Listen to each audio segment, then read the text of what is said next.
जय जगन्नाथ जय जगन्नाथ। समस्त ओडिशावासी को मोर रज पर्वर हार्दिक अभिनंदन और स्वागत। मो प्रताप राउत आसी आपण मान पाखक से दादन विषय आउ कि पदे कथा कहवाई। ये दादन जीवन एमती गोटे जीवन जे कि ना अच्छी हस खुशी शांति ना किछि ना, केवल सकाळू जाओ काम कर संध्यार आस चुपचाप शोई जाओ, यही हूँ दादनर जीवन। ताठारू ता गाँ केते किलोमीटर दूर रही मध्य जेतेबेले गाँ माटीर बास्ना बाजी जाए ना करे सेतेबेले मन विभोर हो उठे। मन पड़ जाए से घरर मंडा पिठा कथा, माँ हाथर चकुली पिठा कथा, भौणी हाथरू कपे चा कथा, से कथा मन पड़ जाए। हेले से सब कौन आम भाग्य ना, ये विडंबना कौन पाई? आमर कौन इच्छा ना सकाल उठी निज माँ हाथरू खंडे चकुली पिठा खाई आम काम को जीव? आमर कौन अधिकार ना आम स्त्री हाथरू कपे चा पी आम काम को जीव बोली? आमर कौन अधिकार ना आम छुआ टिके गेल करी आम काम को जीव बोली? हेले से अधिकार आमठू किए छड़े नहीं? से मानक मोर प्रश्न, कौन पाई आम अवहेलित? कौन पाई? विकास ना रे आपण माने टंकाटे चाउल दे दे कही आम विकास करुचु, कारण आपण मानक राजनीति हो से एमान को गरीब रखिबू आ टंकाटे चाउल दबू आ तांको पुओ मानक आम दादन खटेबू। आ जदि आमे जदि कर्मक्षम हो जाऊ आम गाँव में ताले राजनेता मानकर चलबनी कल, कारण आम तो कर्म निजुक्ति पाइले आम कर्म रही पछे जिंदाबाद कही बुलवा तो आम पाखे समय नई से चाहती कि ये मनीष हूँ, पैसा दी पैसा कमातु, कर्म निजुक्ति माने निजे निजुक्ति पाई पारंतु, एमाने चाहती ये कथा कौन पाई? ओडिशार समस्त दादन पुओ मान मोर गोटे प्रश्न, आमर कौन मन बोली गोटे जिनस कि ना? आम जीवन कौन एमती दादन जीवन? वर्ष थरे घर को आस, गोटे मास घरे रुह, जितेबले पाखरे पैसा सरी जाए पुणी मन पड़ जाए से दादन कथा। जितेबले घर छाड़ी गोटे पु दादन खटिबा को आसुची सेतेबले कार तार घर परिस्थिति जी देखी सी जानी।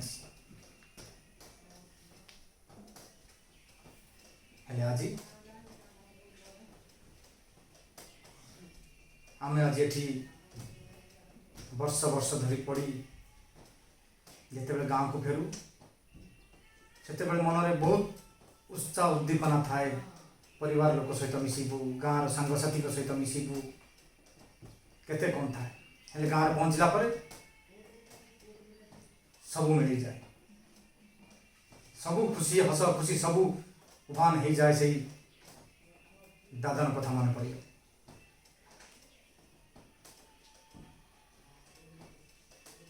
कौन पाई कौन नाई मो माटी रे? ये दादन पुओ कौन निजे ता माटी रे खटी ता परिवार सहित रही दी पैसा कमाई पार? ये हक कौन तार नहीं? सोशल मीडिया रे जदि तुम क्या प्रश्न कर तेणु से माने एमती आपण सहित व्यवहार करेंगे जे कि आपण प्रश्न पचार भी योग्य रही पारे। ये हूँ केतटा राजनेता मानकर जो चामचा चेला चामुंडा कह जाए से मान जो से मानक मोर प्रश्न, जो माने निजे टोपे मद पी ये राजनेता मानक निर्वाचित करुछ से मानक मोर प्रश्न, जो माने टोपे मद पी तांको पछरे जिंदाबाद जिंदाबाद कही दिन राति एक कर दउछ। कहीं भाविछ तुम पिलार भविष्य कौन हम? तुम आगामी पीढ़ी भविष्य कौन हम? किसी चिंता करूँ, निजे निज पादर कुराड़ी मारुच। गणतंत्र मूल्यबोध जान नेता मान को आपण मैंने शासन भार दे बसईच से मिसी मद पी टंका नहीं आज गणतंत्र को क्षत विक्षत करुच, संविधान को लहू लुहाण कर दौच। आपण मैंने ଆଉ ନିଜେ ନଷ୍ଟ କରିଦେଉଛ ନିଜ ପିଲାର ଭବିଷ୍ୟତ, ନିଜ ଆଗାମୀ ପିଢ଼ିର ଭବିଷ୍ୟତ। ସରକାର ମଦ ବିକିଲେ, ମଦ ବିକ୍ରି ଲାଭ ପଇସାରେ ଆପଣମାନଙ୍କୁ ଚାଉଳ ଦେଲେ, ଆଉ ଆପଣମାନେ ସେ ଚାଉଳ ବିକି ପୁଣି ମଦ ପିଇଲେ। ଇଏ ହେଉଛି ସରକାରର ନୀତି। ଆଉ ଯଦି ଜଣେ ଗରିବ ପାଖରେ ମୁଠାଏ ଚାଉଳ ନ ପହଞ୍ଚେଇବେ, ସିଏ କେବେ ସେ ରାଜନେତାଙ୍କୁ ପଚାରିବେନି କି ତାଙ୍କ ପାଖକୁ ଯିବେନି। ସେମାନଙ୍କର ରାଜନୀତି ଏଇଆ, ଏମାନଙ୍କୁ ଗରିବ ରଖ, ଆଉ ମୁଠେ ଭିକ ଦେଲା ଭଳି ମୁଠେ ଟଙ୍କାଟାରେ ମୁଠେ ଚାଉଳ ପକାଇ ଦିଅ, ସେମାନେ ଆମ ପଛରେ ବର୍ଷ ବର୍ଷ ଧରି ବୁଲିବେ। ଇଏ ହେଉଛି ଏମାନଙ୍କର ରାଜନୀତି। ଆଉ ପଛରେ କହିବେ ଆମେ ଭୋକିଲା ପେଟରେ ଦାନା ଦେଉଛୁ। ହେଲେ ତାଙ୍କୁ ଏହି ପ୍ରଶ୍ନ ପଚାର, ତାଙ୍କୁ ଭୋକିଲା କରିଛି କିଏ? ନିଜେ ଭୋକିଲା କରିବ, 5 ଦିନ ଭୋକ ଉପାସ ରଖିବ, ତାପରେ ମୁଠେ ଚାଉଳ ଦେଇ କହିବ ଆମେ ଭୋକିଲା ପେଟରେ ଦାନା ଦେଉଛୁ। ଦରକାର ନାହିଁ ଆମର ଏ ଚାଉଳ। ଦେଇପାରିବ? ଯଦି ଦେଇପାରିବ ତ ଆମକୁ କର୍ମ ନିଯୁକ୍ତି ଦିଅ, ମୋ ମାଟିରେ କାମ କରିବାର ଅଧିକାର ଦିଅ, ତାହେଲେ ଆମେ ଜାଣିବୁ ଆପଣ ନେତା।